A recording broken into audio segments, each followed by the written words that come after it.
Hello, and in this video, we will explain how to install an acrylic wall mount frame with standoffs. Let's start installing the sign. You will need a drill, a screwdriver, drywall anchors, screws, a pencil, and a bubble level. Step 1. Start by positioning the frame where you want it and take some measurements. Make sure the sign is aligned perfectly with the bubble level. Step 2. Mark the spots with the pencil where the standoff holes will go. Step 3. Drill holes into the wall and insert the drywall anchors. Step 4.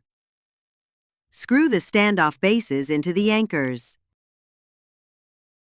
Step 5.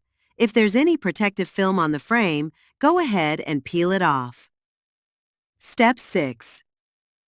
Line up the acrylic frame and attach it by screwing the standoff tops into place. Step 7. Give it a quick check to make sure it's leveled and tighten everything down. That's it! Your sign is up and looking great! Enjoy!